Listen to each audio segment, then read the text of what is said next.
जय जगन्नाथ शुभ सकाळ आपणमानଙ୍କର दिनଟି शुभमय ହେଉ ମଙ୍ଗଳମୟ ହେଉ। ମୁଁ ଦେବାଶିଷ ପାଢ଼ୀ ଆପଣମାନଙ୍କୁ ଆମର ଶ୍ରୀ ଗୋପାଳ କୃଷ୍ଣ ଆଷ୍ଟ୍ରୋଲୋଜିକାଲ ୟୁଟ୍ୟୁବ୍ ଚ୍ୟାନେଲକୁ ସ୍ୱାଗତ ଜଣାଉଛି। ଆଜିର ବିଶେଷ ତଥ୍ୟ ଉପସ୍ଥାପନ ହେଉଛି ଧନୁରାଶି ଜନ୍ମିତ ବ୍ୟକ୍ତିବିଶେଷମାନଙ୍କ ପାଇଁ କିପରି କଟିବ ଜୁନ୍ 2024। ତେବେ ଚାଲନ୍ତୁ ଧନୁରାଶିର ରାଶିଫଳ ଉପରେ ଆଲୋଚନା କରିବା। ଧନୁରାଶି ଜନ୍ମିତ ବ୍ୟକ୍ତିବିଶେଷମାନଙ୍କ ପାଇଁ ଏହି ମାସଟି ଶୁଭଜନକ ନୁହଁ।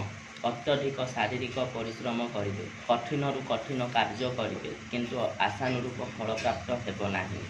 ଛୋଟ ଭାଇ ଭଉଣୀମାନଙ୍କ ଠାରୁ ମଧ୍ୟ ସାହାଯ୍ୟ ନେବାକୁ ପଡ଼ିପାରେ। ପ୍ରତ୍ୟେକ କାମ ସରିବା ପାଇଁ ଏବଂ କାର୍ଯ୍ୟ ସିଦ୍ଧି ପାଇଁ ଅହେତୁକ ବିଳମ୍ବ ହେବ।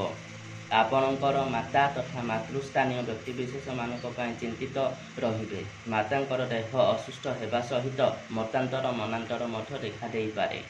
ତେଣୁ ସେଥିପ୍ରତି ସତର୍କତା ଅବଲମ୍ବନ କରନ୍ତୁ ଏବଂ ମାତା ତଥା ମାତୃସ୍ଥାନୀୟ ବ୍ୟକ୍ତିବିଶେଷମାନଙ୍କ ସହିତ କୌଣସି ବି ମତାନ୍ତର ମନାନ୍ତର ଠାରୁ ଦୂରେଇ ରୁହନ୍ତୁ।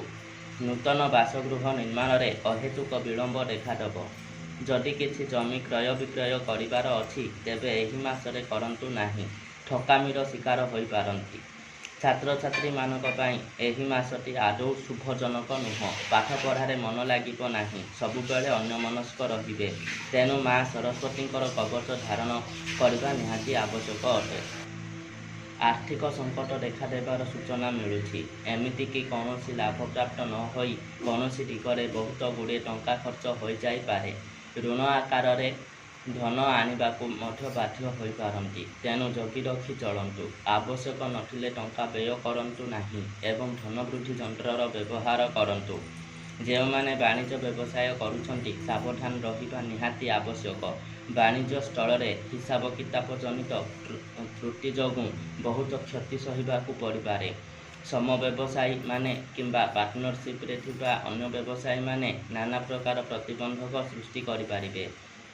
ତେଣୁ ସେଥିପ୍ରତି ସଜାଗ ରୁହନ୍ତୁ। କର୍ମକ୍ଷେତ୍ରରେ ସାମାନ୍ୟ ଶୁଭଫଳ ପ୍ରାପ୍ତ ହେବ। ରହୁଥିବା ସ୍ଥାନ କିମ୍ବା ଜନ୍ମସ୍ଥାନ ଠାରୁ ଉତ୍ତର ଦିଗରେ ବିଦେଶକୁ କୌଣସି ଅତି ଆବଶ୍ୟକ କାର୍ଯ୍ୟ ପୂରଣ ପାଇଁ ଯିବାକୁ ପଡ଼ିପାରେ। ଆୟଠାରୁ ବ୍ୟୟର ପରିମାଣ ଅଧିକ ରହିବ। ପାରିବାରିକ ସ୍ଥିତି ସମତୁଲ ଅବସ୍ଥାରେ ରହିବ। ମାସଟି ଜମା ବି ଭଲରେ ଯାଉନାହିଁ। ତେଣୁ ସତର୍କତା ଅବଲମ୍ବନ କରିବା ସହିତ ପ୍ରତିକାର କରନ୍ତୁ।